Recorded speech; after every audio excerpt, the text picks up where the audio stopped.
So good morning. We are here with the Comptroller and the Deputy Comptroller. We'll start in just a couple of minutes, but I'm really appreciative of the fact that you were both willing to join us this morning. Everybody doing okay? Just fine. All right. Doing Jason, very well. As we say, Jim, long-time listener, first-time caller. All right. Well, I'm glad you're on. Mr. Comptroller, you're in the Capitol, and Mr. Mumpower, you must be at home. I'm in the Tri-Cities in Bristol today. Oh, you're in the Tri-Cities. Good for you. Okay. How are things in my old neck of the woods? Very sunny and warm out there today. It's a good day for sure. Well, so let me ask you a question, and we'll start in just a minute. But, I looked at the numbers yesterday for coronavirus and for the number of confirmed cases. And we've lived so much of it here in Nashville with the numbers, really high. But I looked at that Upper East Tennessee, and the numbers are not that high up there. And did people take it very seriously, and did they lock down, and was it very careful? And why do you think the numbers are so low up in those Upper East Tennessee? Well, people are taking care, I do believe. It's interesting for me to spend part of my week in Nashville and part of my week in the Tri-Cities, typically. Of course, up here, the population is not as dense. People aren't necessarily, I notice in urban centers around the nation, the numbers are higher than they are here where I am. I do think people took it seriously, particularly at first. I can tell you that in the last couple of weeks, the economy seems to have snapped back much more quickly here than I observed that it has there. As a matter of fact, the last couple of weekends, I feel like it's Black Friday every day when I ride by a lot of shopping centers or grocery stores. But there never has been a very high number of people up here with confirmed cases of the virus. So perhaps there have not been very many people who have been transmitting it, and that could be part of it. But I do think people take it seriously. But at the same point in time, life feels a lot back to normal here in the Tri-Cities, more so than it does when I come to Nashville. And perhaps that's wise. Perhaps that's wise. I mean, there are a larger number of cases there, so people might be taking more care there. Well, thanks. It's interesting, when you look at this and you try to figure out what's going on. I think I told people last week I had gone to Williamson County, and it seemed like nothing had changed. And then you go downtown Nashville, and it's very quiet, as you know. Well, so let's start. It's about it's just like 3 or 4 minutes after 10. We have the Comptroller of the Treasury from the state of Tennessee, Justin Wilson, is on the call, and Jason Mumpower, our Deputy Comptroller. Thank you both for being here. I think I see former Mayor Bill Purcell has joined us, as is the former Attorney General Paul Summers is on this call. Trey Hargett is on this call, and Councilmember Tom Druffel is on. So welcome, everybody.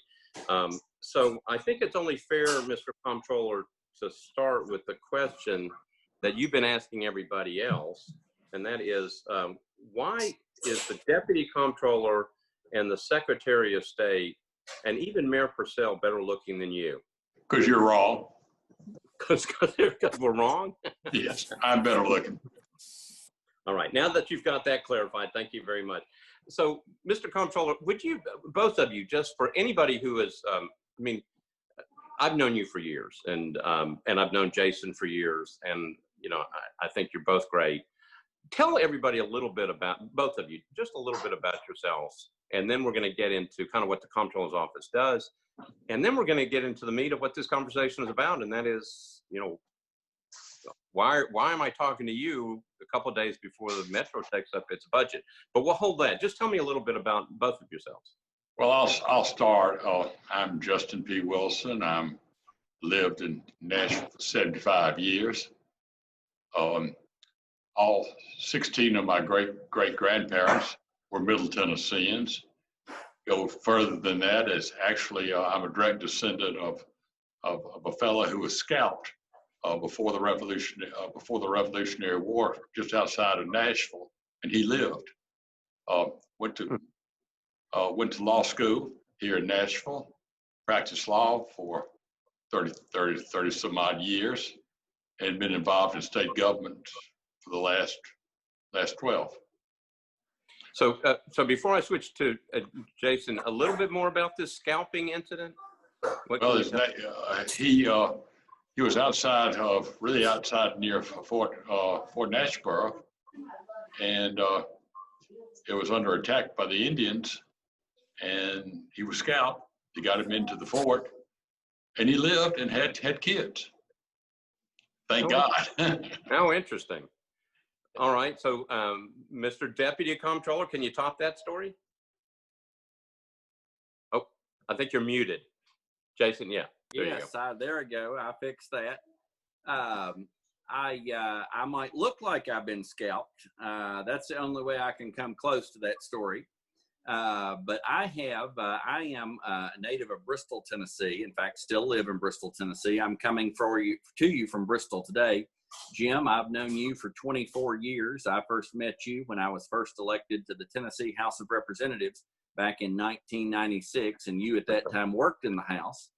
But I was a member of the House of Representatives for 14 years and have been very fortunate to be with Comptroller Justin P. Wilson for the last 10 years, and very, very much enjoy the work I get to do in the Comptroller's office. I also enjoy getting to spend as much time in Nashville as I do, living in the Tri-Cities, working in Nashville. It's a great place to be.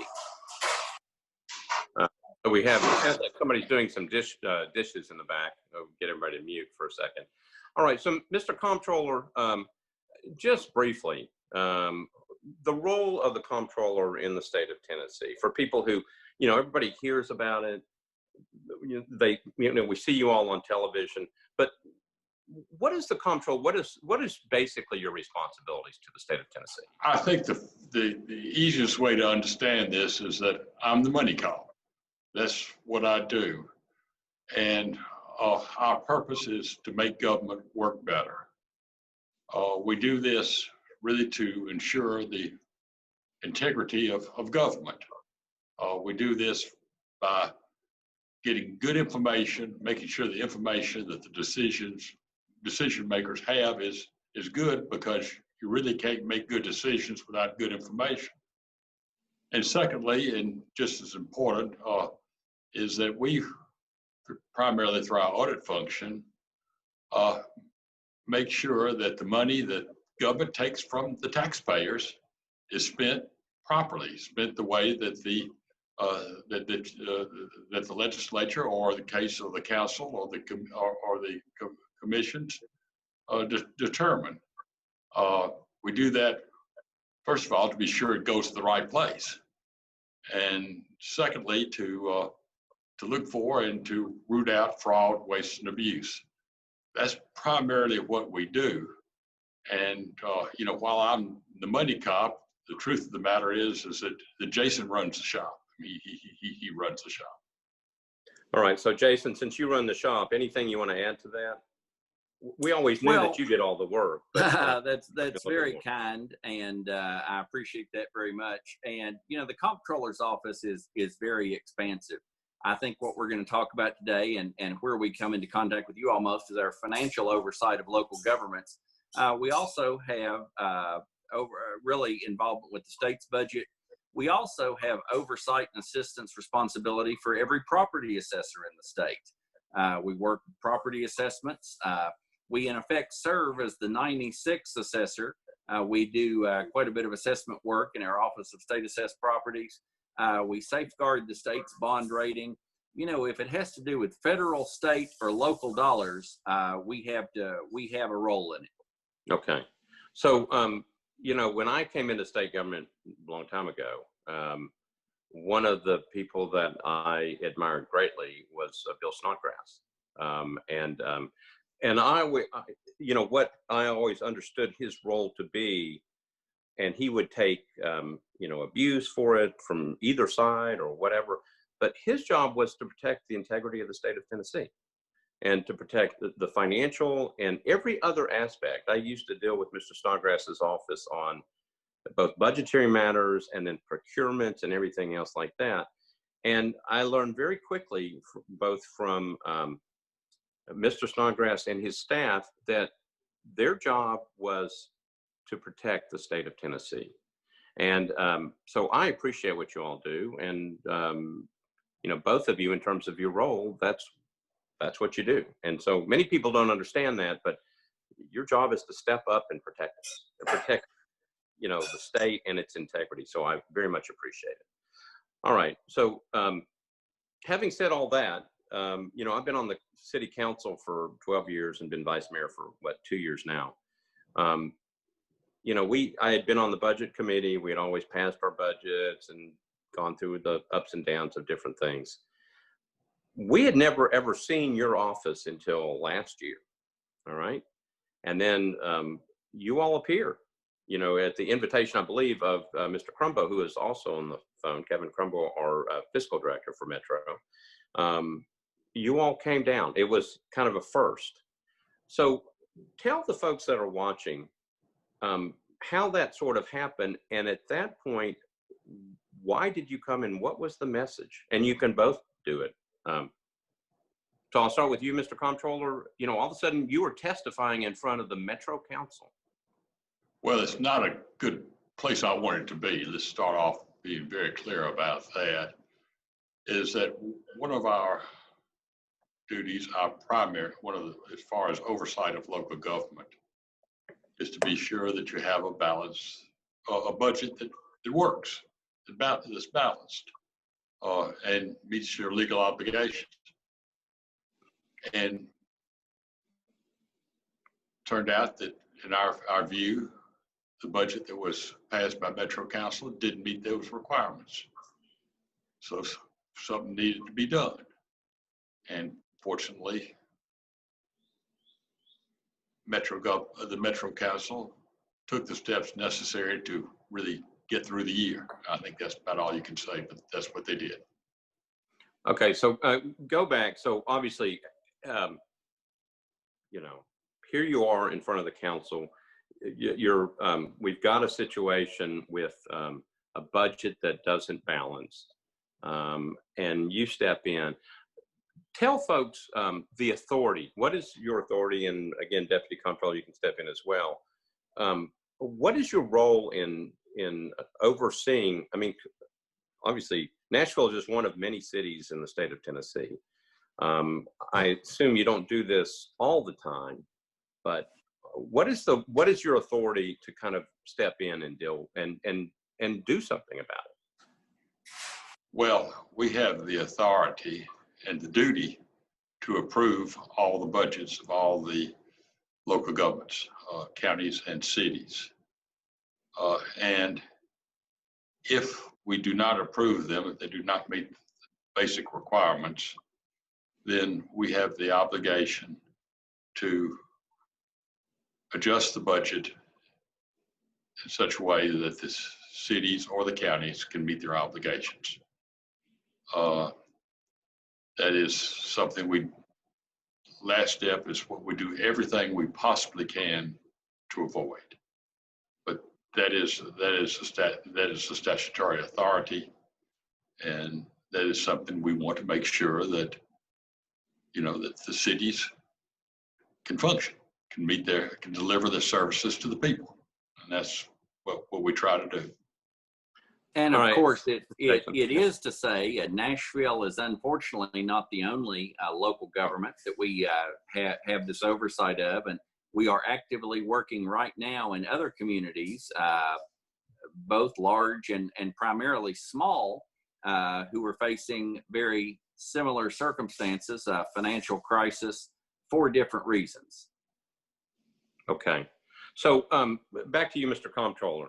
So one of the things that showed up during when you appeared was that this wasn't something kind of new to Nashville.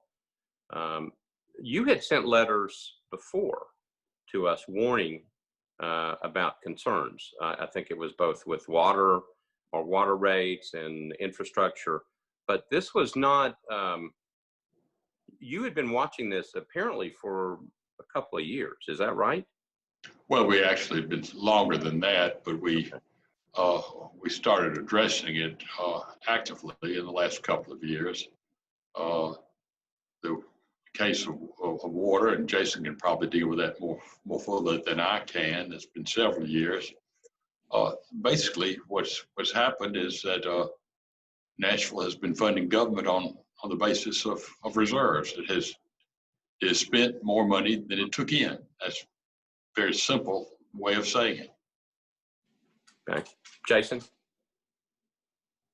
And then I will add on the water, you know, it had been several years where attention hadn't been given to the water rates. It's important to distinguish that you have taxpayers and you have ratepayers, and the ratepayers are the ones who support the water and wastewater system. Although the Comptroller and I had met personally with the previous two mayors in Nashville and made them aware that there were serious financial problems with the operation of the water system, for some reason that word hadn't gotten out, and the financial position of the water system had gotten severe. And I do want to commend Metro Council, once we made you aware of that openly earlier this year when we came down or late last year and came down and met with you. You all did take action there. Your water system seems to be on firm footing now and in the future. You have great folks who run that operation, by the way. We enjoy working with them. And so that was very important. Okay. So before I get into where we are right now, Jason, go back to something you said, because this is one of the questions we've gotten. It was other cities, and I assume you look at counties as well in terms of their budgets. So this is not something that you're just, you know, just not focused just on Nashville. You have a responsibility. Your all's offices have a responsibility to look at all these budgets. And I guess the question is, obviously you just said you're looking at some other ones as well. Mm-hmm. This goes back a while. I mean, is this something that does occur, unfortunately, every so often, where you all have to get involved? Well, it does. And let's go back to some of your comments earlier when you talked about the Comptroller's role to protect the state. When we go up to New York every year and seek a review of the state's credit and credit worthiness and bond rating, really for the last several years, one of the first questions the rating agencies ask us is about the health of local governments in Tennessee, from Mountain City to Memphis, because they really see the sum of the parts as key to the health of the whole. And so, and we believe that the health of local governments is fundamental to Tennessee and to Tennesseans. So we have a responsibility, and we work every day with local governments across the state. We have a division of local government finance that works every day. We work with counties, we work with cities, we work with utilities to make sure that they're on firm financial footing.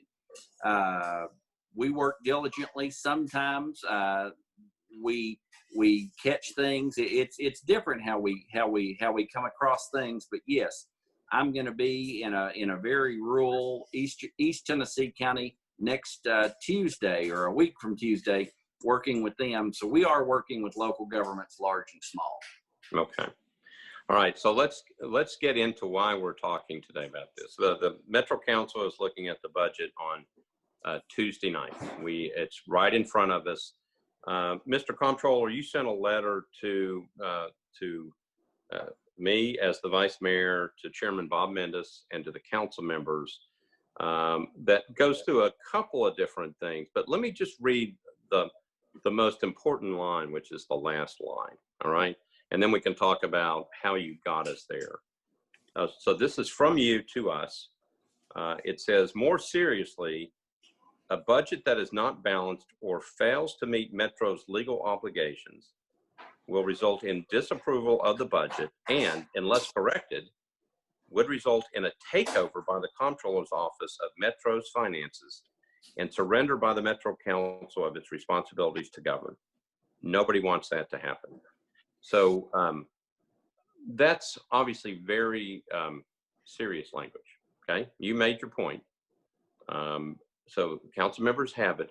Tell me kind of how you got to that. I mean, so I know that you, in the letter, and then you go back, you talk about bond ratings and other things, and then our legal responsibilities. But that's a pretty clear message that's a very clear message from you to us that we need to get our act together. Well, let me just be very, very clear about this, this is something that no one wants to happen under any circumstances. This is a drastic situation. You know, you can say it's almost, I'd really rather play ping pong with some possum found beside Spice Creek Pike than to take over the metropolitan finances. That's something you do not want to happen. It's surrender of your sovereignty, and it really does not need to happen. And we need to do everything we can to avoid that.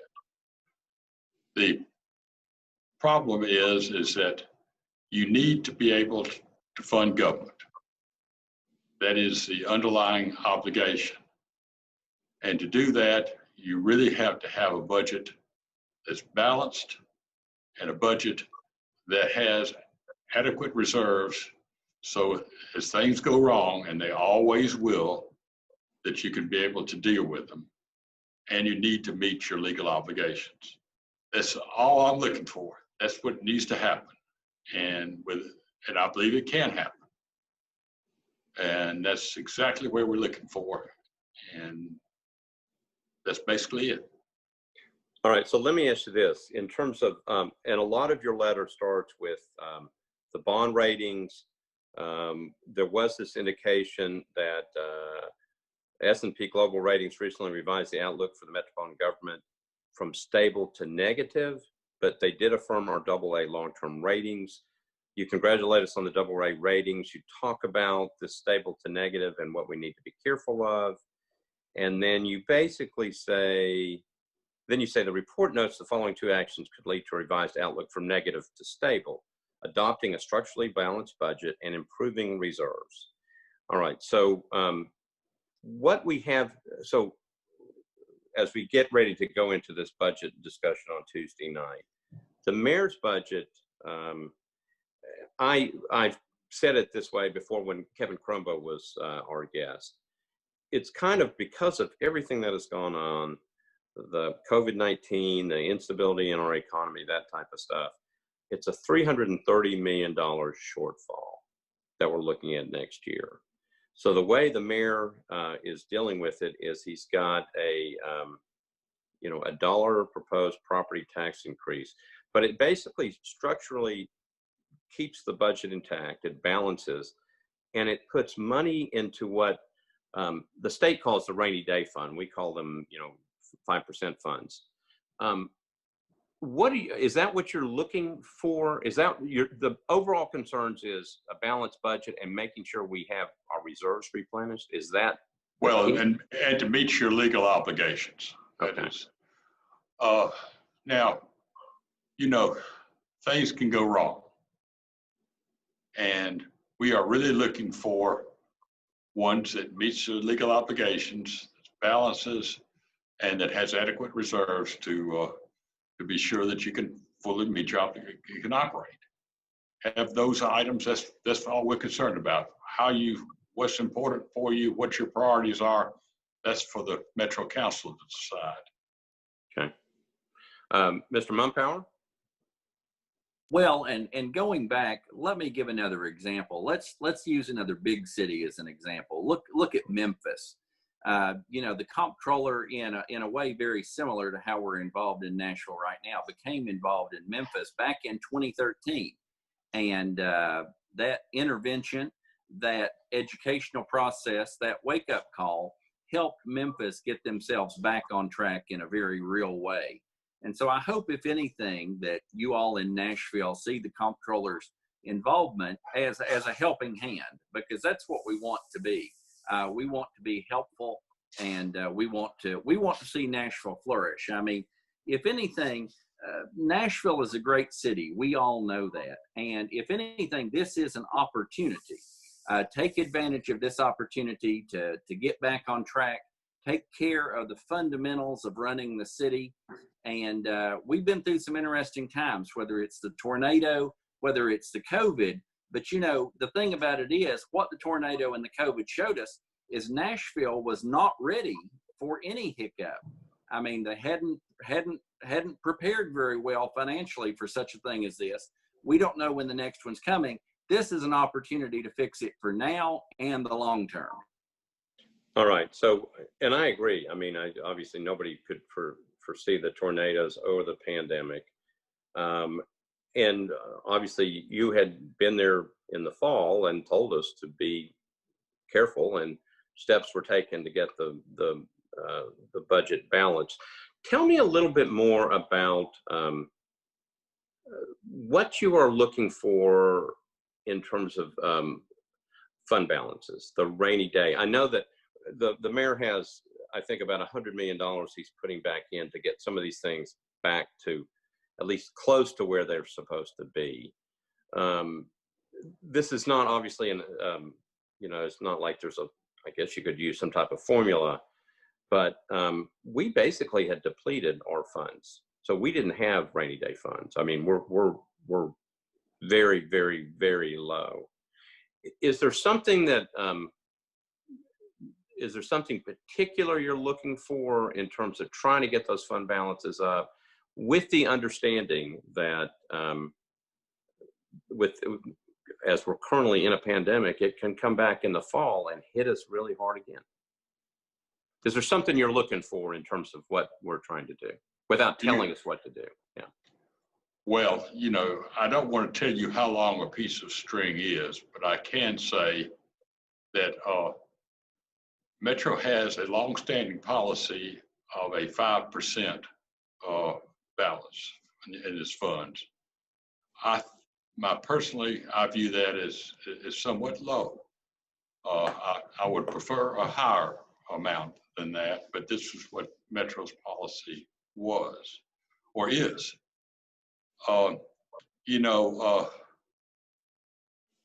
It's kind of like getting on an airplane. Say you're flying to Los Angeles. Los Angeles is 2,000 miles away. A 5% fuel for 2,000 miles, 5% extra fuels is 2,100 miles. Is that enough? I don't know. If you go below that, would you really want to go on an airplane if you had 4%, 80 miles? I don't believe so.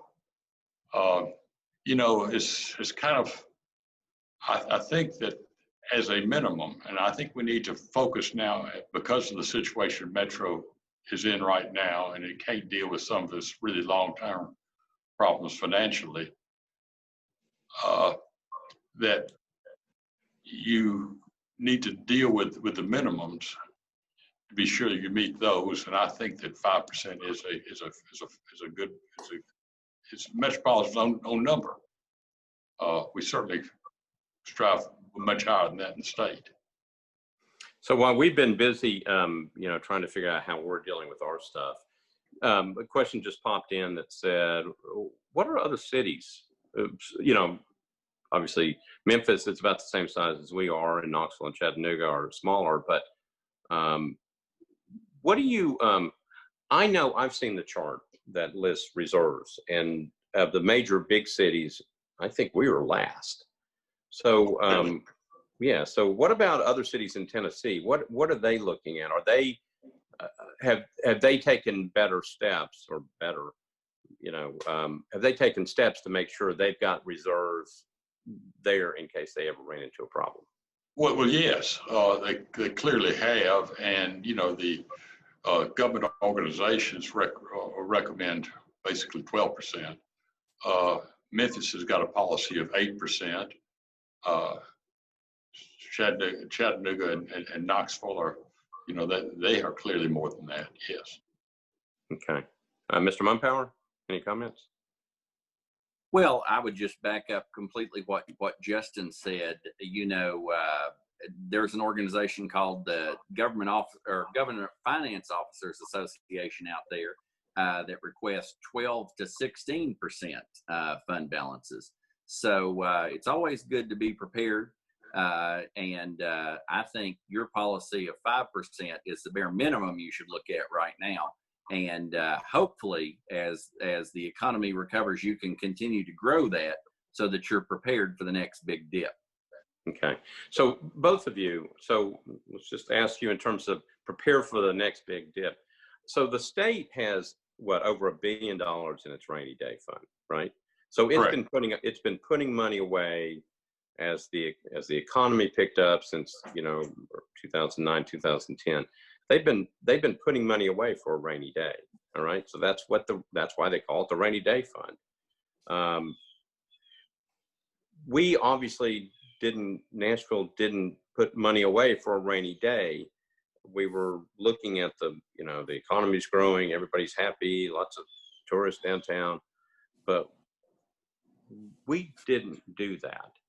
And again, I guess maybe the question is, and maybe we've talked about it, is how did we get away with just not doing it? It sounds like you were watching it and realizing it, but we just never did it. And then maybe there's a follow-up question, and that is, what's the purpose of the rainy day fund? I know what it is, but why have it? Why have it? Yeah. Well, let's put it this way. A squirrel knows that hard winters come, and a squirrel saves nuts for that purpose. And who in the world wants to be a squirrel with no nuts? That's very deep. Thank you. Mr. Mumpower? Well, look at the state we're in right now. The economy is suffering across the nation, and certainly in Tennessee. The legislature has begun to adopt a budget last week and will receive final adoption next week. We're not only are we not dipping into the rainy day fund right now, but we're actually growing the rainy day fund. Right. Because while one could say it's raining right now, you don't know if that's a light shower and there's a heavy storm yet to come in the next year or two with the economy. We hope we're going to have a V-shaped recovery. We hope we're going to get back to normal very soon. But the state's utilizing other reserves and actually growing its rainy day fund in this tough time in case there's more rain coming. So it's extraordinarily important. It's something that bond rating agencies look at as a key component of their ratings. You look back over the past few years in Nashville in particular, and the city has been booming. I mean, we've all been amazed at what we have seen happening. Something interesting that I do on my downtime, because when I'm in Nashville, I'm away from home, is I've been driving Uber over the past couple of years at night, just to experience and see the vivaciousness and the vitality of tourists coming in and the bustling activity we have in the city. It's somewhere along the line, Metro Council and Nashville mayors kind of lost sight of the fundamentals of running a city.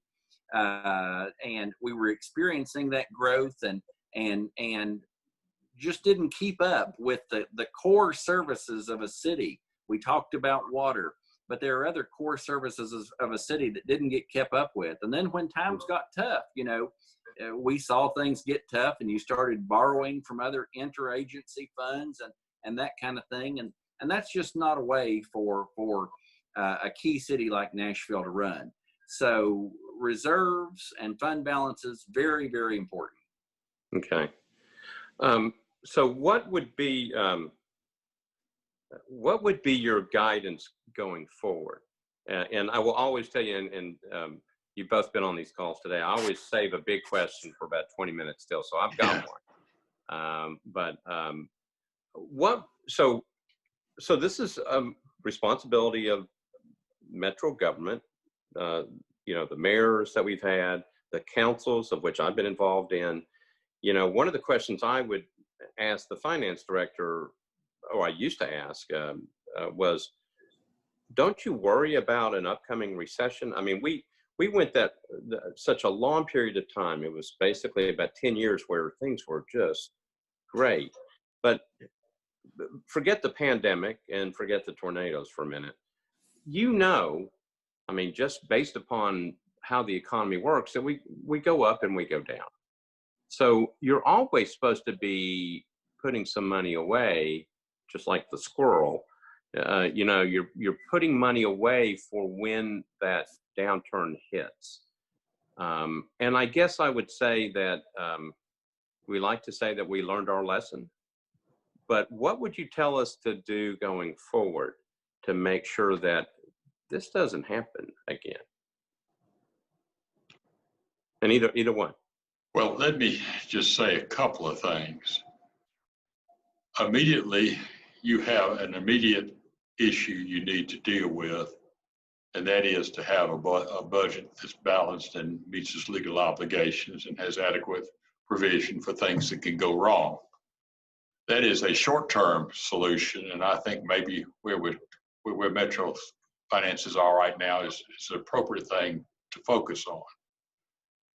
You need to continue to build the reserves, and you need to address the long-term liabilities that Metro has, particularly pension plans, the OPEB, which is a fancy word for primarily for health insurance for the retired employees. You need to, your debt level is high, and you need to be sure that it's all funded and start working on that. You know, 11% of your budget goes to debt service, and that is very high.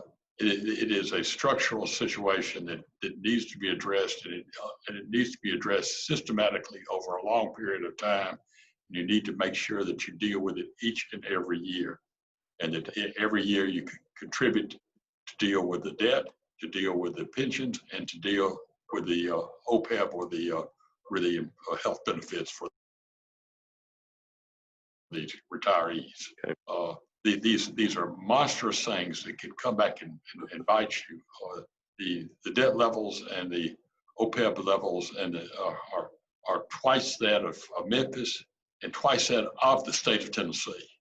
And these are, I don't believe that this is a year to really address those, but on the long-term basis, you certainly need to do that. Okay, Jason? Well, it would be hard for me to add anything there. You know, the Nashville city or the Nashville metro government debt level is well beyond what the state of Tennessee's general obligation debt is. And if I can just put an exclamation on anything that the comptroller said, it would be to get your debt under control, because right now you're hamstrung by those overwhelming debt payments that have a specific due date, and that really is holding you back. Okay, that's very helpful to know. All right, I will tell you that Brenda Wynn, our clerk, has joined, and my daughter Audrey has joined. So, Mr. Comptroller, don't say anything bad about me if you don't mind. Oh, I won't. All right, so here's the question. Here's the big question. I guess it's in two parts. Have you all ever taken over a city before? And what would that look like? I mean, you know, you're serious. I mean, if the Metro Council, and again, the vice mayor does not vote unless it's a tie, but let's say the council says, you know what, we don't want to put those fund balances in, you know, or whatever. Have you ever taken over a city before? What does that look like? Yes, we have. And what basically we did, and what the most recent case, is that we simply had them send in on Friday afternoon all the bills they wanted to pay the next week, and we said whether they could pay them or not. We had to close down some services that they deemed essential. We took all the steps that are necessary to do, and it's just a situation that no one wants to happen. I can assure you it is a derogation of responsibility, and it's really what doesn't need to happen. Okay, so Mr. Mumpire, I'll come to you, but to me, this is interesting. I want to go a little further and figure out, I mean, basically it sounds like you take our checkbook away, right, and you basically are running the financial obligations of the city. Is that Well, it? Jim, it's funny you use that example because that's exactly what it is. In fact, in the case of a very small city we've taken over, we literally took their checkbook away. That was a very, very, very small town, and we seized physical custody of their checkbook. But that is what we do. Your spending becomes the domain of the Comptroller of the Treasury, and I think that's the last thing you want to do as a Metro Council. I mean, you don't want to give up your authority. When you think about it, Metro Council men and women really only have one job to do when they're elected. If they meet all year long and only do one thing, that is pass a structurally balanced budget, then they've done their job. And so you don't want to abdicate your authority. You don't want the Comptroller of the Treasury sitting up in the Capitol in Nashville, or his staff maybe sitting up here in the Tri-Cities making financial decisions about what's best for Nashville, Tennessee. And so the last thing you want to do is surrender your sovereignty. The last thing you want to do is abdicate your authority. You want to do the one job you have to do, and that's pass a balanced budget in a way that meets the needs of the people of Nashville, Tennessee. Okay. So how long, if you took over, basically it's like, yeah, you take our checkbook away, you're starting to figure out what goes on. It sounds like with this other city, you had to figure out how to pay its obligations, and then you had to figure out what services to cut. It's almost as if you're taking over the reins of the city. You're like functioning as the mayor or the fiscal director. And I don't want that to happen. That's not, we weren't elected to abdicate our responsibility. We have a job to do, and we understand that. Well, this question, and then I'll follow up with another one, and that is, if you took our checkbook away, how long do you keep it? You have I assume you take it on, you keep it as long as you deem necessary to keep it. Is that right? That's basically it. Yes. Okay. Mr. Mumpower, any responses? Well, you're exactly right. We keep it until you all get a balanced budget in place. And it's the judgment of the Comptroller as to when that is achieved. So I assure you, it's something we don't want to do. We don't want to do it for Nashville, Tennessee. We don't want to do it for any community in this state. It's not something we relish, but we would do it as long as necessary to make sure that the revenue coming in was sufficient to meet the expenditures going out. And so until you have a balanced budget. Okay. So we have, Tuesday night, we have the mayor's budget before us. We'll have a substitute budget presented by Chairman Mendez. We have a substitute budget on the table from Councilmember O'Connell and a substitute budget on the table from Councilmember Glover. I'm not sure what's going to happen. We have over 100, from what I understand, over 100 amendments to the budget that we will be dealing with. And obviously we have lots of people making sending in lots of information and comments and, things that they want to see done with the budget. So we've got work to do. On Tuesday, we have until the end of the month to get something passed. If we don't do that, then the mayor's budget becomes law automatically through the charter.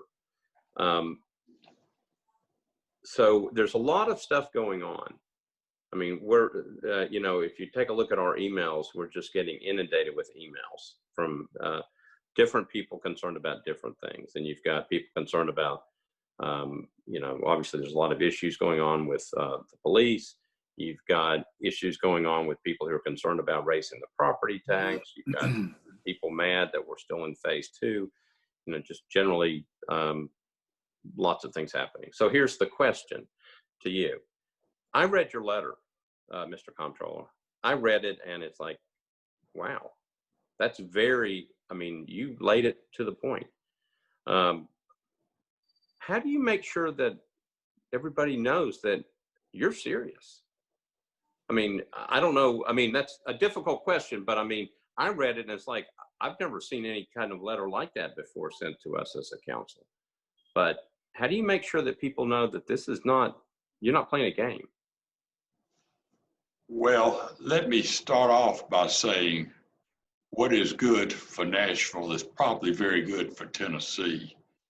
And what is bad for Nashville is probably very bad for Tennessee. And we want Nashville to succeed. And Nashville will not succeed if it does not have a balanced budget, if it does not have adequate reserves to make sure it can deliver essential services to the people, and does not meet its legal obligations. And we will take whatever steps are necessary to make sure that that happens. Okay. Mr. Mumpower? Well, it is now the domain of the Metro Council to make tough decisions. And Jim, we started this hour by talking about how I first met you when I was a member of a legislative body, just like you are today. And, I've been there when tough choices have had to be made. And you boil it down, there are really 5 ways to balance a budget. You can raise revenue, you can cut spending, you can borrow. We've already talked about how Nashville's really done enough of that. You can use reserves, but Nashville's kind of burned through those. And then as the comptroller says, you can use accounting tricks or lie. So really, when you look at those 5 ways to balance the budget, you're down to number 1 and number 2, and that is raise revenue and cut spending. And I would say that you're probably going to have a combination of both of those in the budget this year. I know how tough those decisions are to make. I've made both of those decisions as a member of a legislative body myself. And so people need to come ready to go to work, ready to make these tough decisions. They cannot be put off any longer. And anybody that got the comptroller's letter should know it's real, it's serious, it's something we don't want to do. Let me promise you. But at the same point in time, we will not hesitate to do it if that's the only choice we have. I got it. I think you've made your points very, very clear. So just a couple of other questions. We've got about 10 minutes left. Mr. Comptroller, we've had a question about when you talk about legal obligations, and obviously I understand some of those things, but could you define more of when you say meeting the legal obligations, obviously balanced budget, trying to get the reserve funds properly placed. Are there other things that when you say legal obligations, are there other things that you're watching for from the city and its budget? Well, the first and the most obvious is paying principal and interest on the indebtedness on schedule. But it's paying your bills on time, basically. Okay. Mr. Mumpower, anything else? Well, when you boil it down, the fundamentals of adopting a budget are pretty simple. So I'll just echo what Justin said. Okay.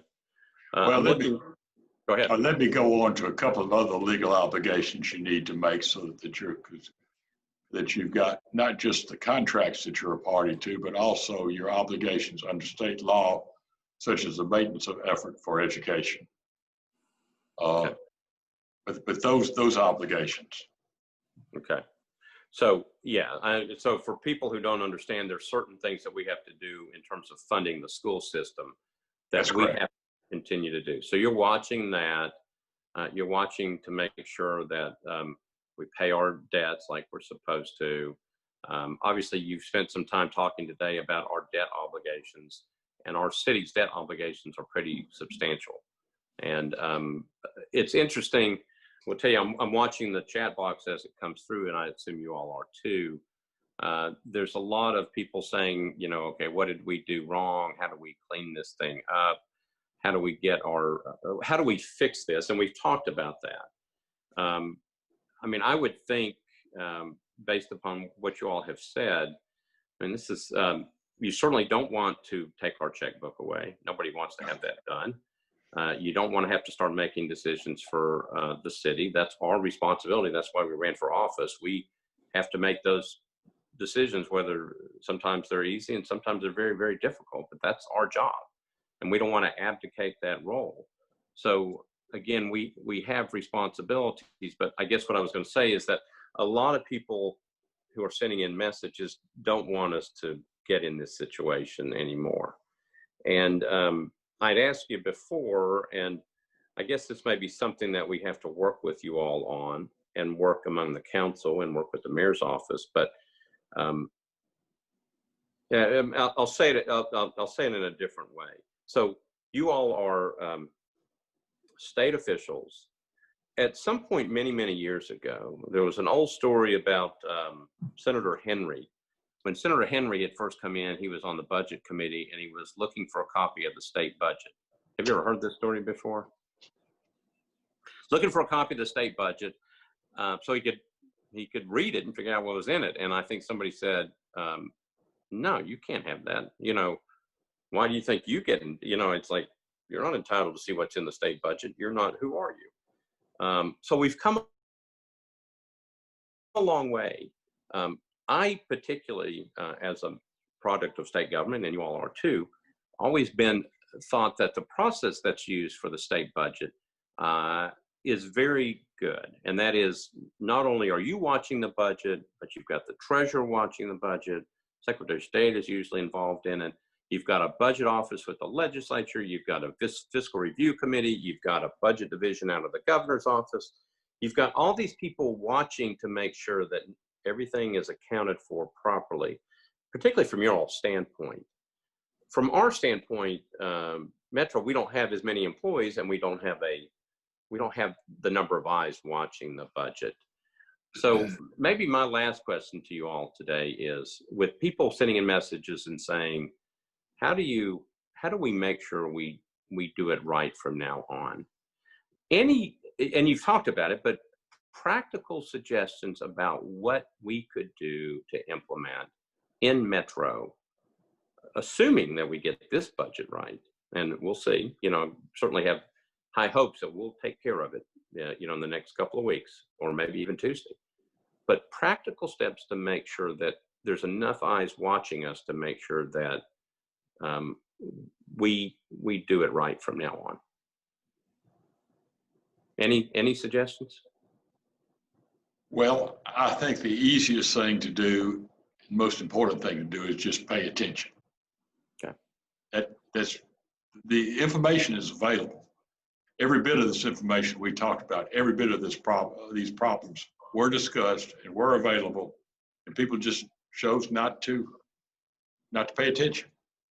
There's nothing about the way that Nashville got in this situation that wasn't fully publicly available.